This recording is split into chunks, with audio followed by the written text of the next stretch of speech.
Okay, hello YouTube. Today I'm going to talk a little bit about cheating and when you should go ahead and report somebody for it. Because this is the very first time that I've actually reported somebody that I suspected of cheating. There's been a lot of times that I was suspicious, that somebody's cheating, and I've done one or two other videos about when it was discovered, later that maybe somebody was violating the terms of service. But I played this game recently. And then afterwards, I just kind of expected, okay, lichess will probably refund me the points pretty soon. And it didn't happen. And then, so I did a little bit of investigating and I went back and I looked at the game and I went through it several times. And I was so convinced that my opponent cheated that I went ahead and I just reported him. And I reported him as cheating, and they checked it out, and sure enough, he cheated. I got these messages from lichess. Action has been taken against somebody you reported. You lost to somebody who violated the lichess terms of service. Refund 5 blitz rating points. So this was the game. Going into the game, my rating was 2436, and my opponent's rating was supposedly 2410. He was still on a provisional rating, so it was a relatively new account. So, I mean, that was another sign that my opponent might be cheating, was the account was relatively new. It wasn't like this account had been established and he'd played thousands of games that could have been checked. So let me just share with you some of the things that I saw that told me that my opponent was cheating, that tipped me off that this person was using engine assistance. So for one thing, I don't put a whole lot of credence into like the average centi-pawn loss. Like having an 8 for an average centi-pawn loss, that's not ridiculous. I do that on occasion. So if I have a line that's very well prepared, or if I'm following computer preparation. But one of the things that really starts giving stuff away is like if you start looking at move times. Like if move times start getting like really suspicious. So like I'm playing the black pieces here, he's playing the white pieces here. So the suspicious thing with move times is if they're spending like average times on moves that just doesn't make a whole lot of sense. So like if they're spending a lot of time, like he spent 11.8 seconds, 11 seconds, and this is a normal mainline Yugoslav dragon. He spent 11 seconds on queen d2. This seems really strange. Like what human being who has prepared the Yugoslav and has played these other moves spends 11 seconds on queen d2. This makes 0 sense. 11.8 seconds on queen d2. And so we have all these really strange move times in positions that are highly theoretical. He should be playing these moves instantly. Like if you look at my correlating move times, I'm playing these moves in less than a couple of seconds. So, this is really strange. And of course, the positions where I'm playing moves that I'm taking a lot of time on, in positions that are positionally complicated and there's a lot of stuff going on, he's moving at about the same speed that he was in the opening. So we see kind of this steady move time.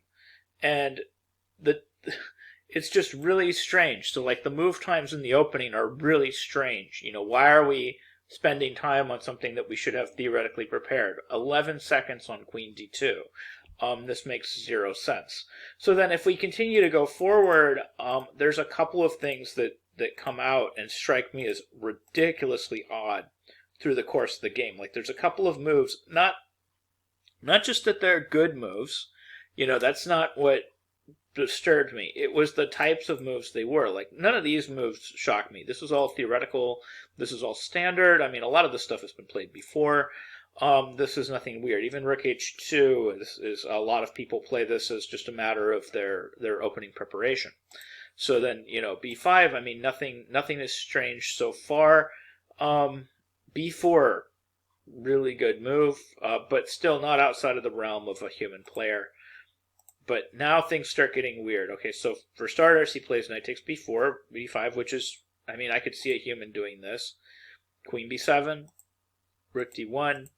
It's after all these sacrifices that things start getting really strange to me. First, he plays queen e2, which signals his intention to exchange queens, which makes sense. I mean, at this point, he's up a ton of material.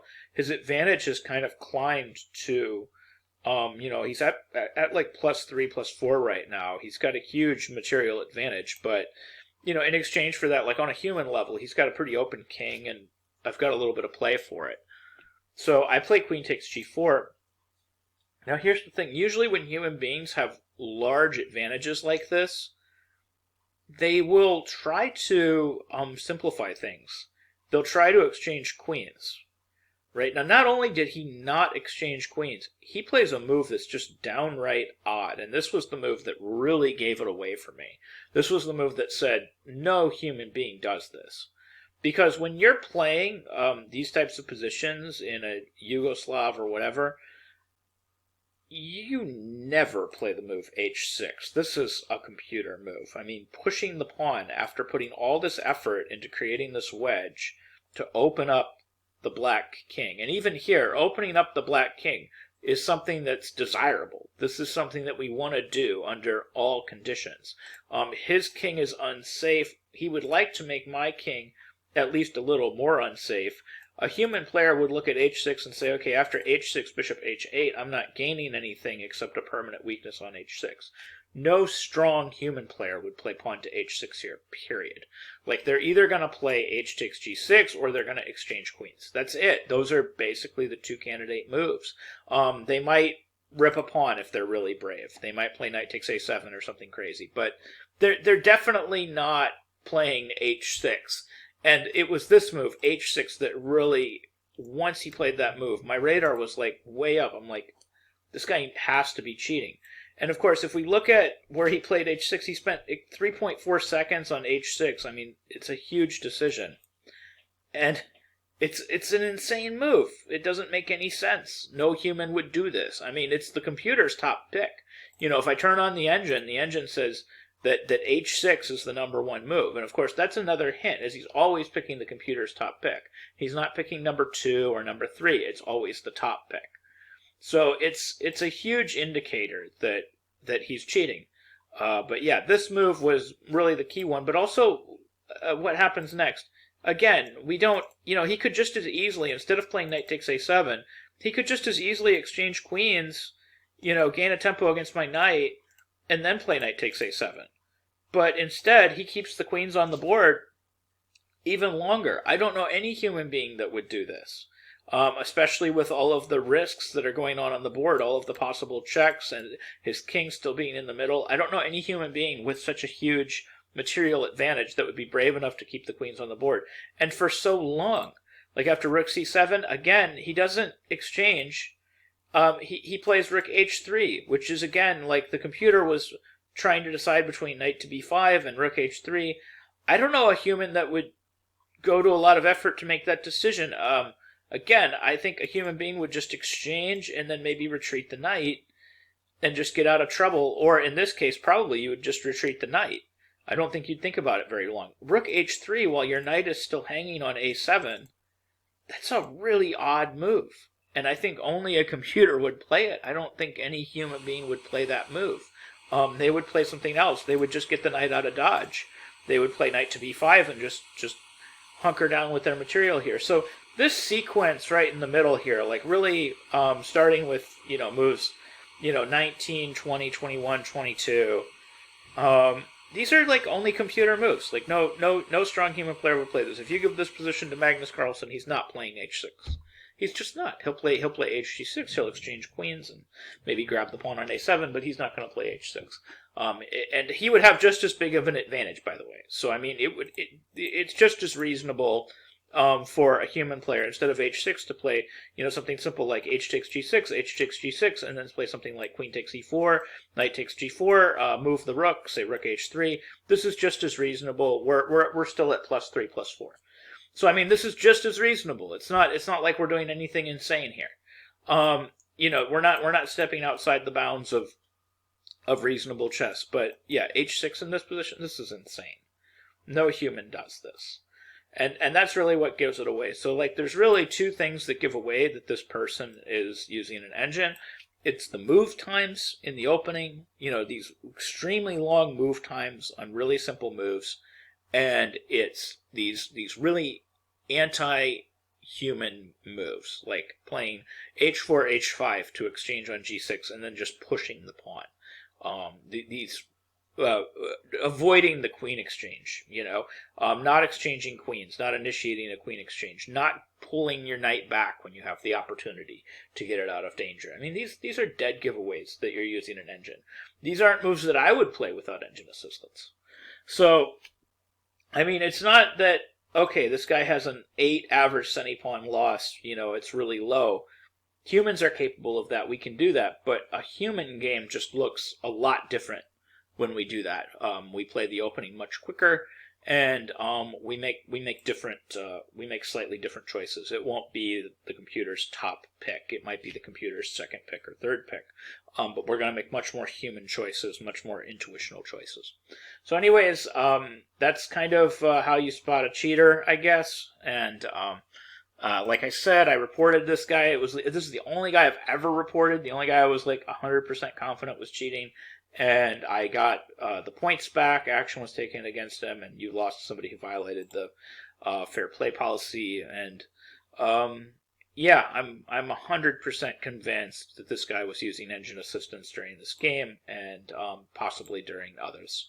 So, anyways, that's how you spot a cheater, and that's how you can catch them. And if you do catch them on lichess, it seems like lichess is a little bit slower at getting to these people automatically as opposed to chess.com. So if you do suspect somebody of cheating, report them, and then that way they can take a look at the games and they can, see if they were actually cheating. It'll at least put it on their radar. It took several days for me to get the points back from this person.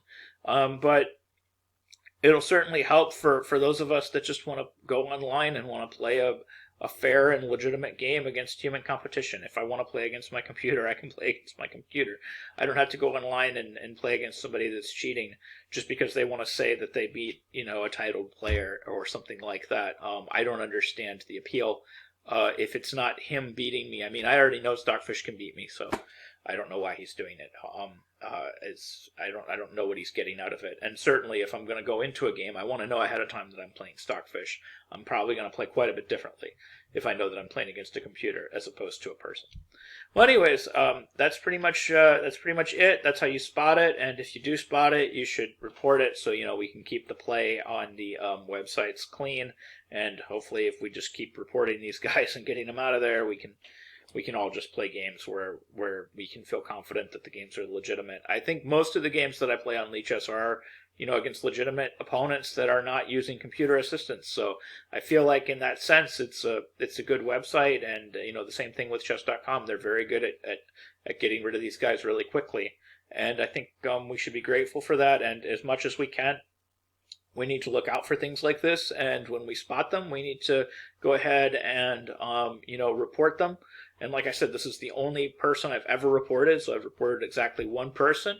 On chess.com, I never had to. They always took care of it before I could even get to it. This is the first time I've ever reported somebody, and it worked out pretty well. So anyways, thanks for watching this video, and I hope you learned something, and I hope you can help keep the chess online clean. Thank you very much for watching, and if you like content like this, please go ahead and hit that like, hit that subscribe button, and turn on your notification icon. Thank you very much.